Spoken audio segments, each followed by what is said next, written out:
I do not feel obliged to believe that the same God who has endowed us with sense, reason, and intellect has intended us to forego their use.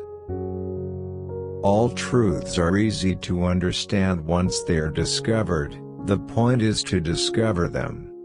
The Bible shows the way to go to heaven, not the way the heavens go. Measure what is measurable, and make measurable what is not so.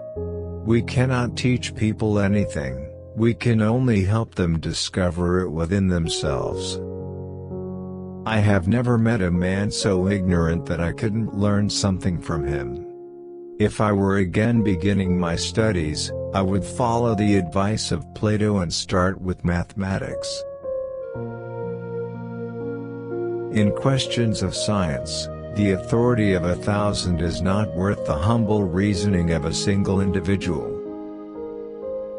The sun, with all those planets revolving around it and dependent on it, can still ripen a bunch of grapes as if it had nothing else in the universe to do.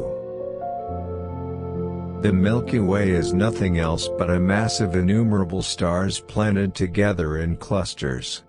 I give infinite thanks to God, who has been pleased to make me the first observer of marvelous things.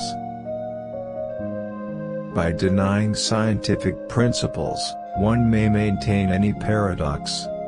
Who would set a limit to the mind of man? Who would dare assert that we know all there is to be known? Philosophy is written in this grand book, the universe, which stands continually open to our gaze. But the book cannot be understood unless one first learns to comprehend the language and read the letters in which it is composed.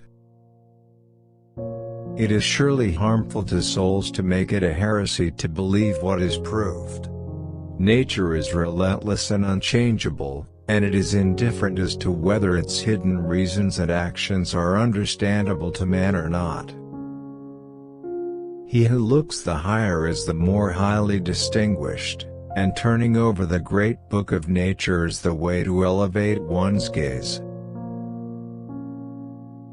I think that in the discussion of natural problems we ought to begin not with the scriptures, but with experiments and demonstrations. It vexes me when they would constrain science by the authority of the scriptures, and yet do not consider themselves bound to answer reason and experiment.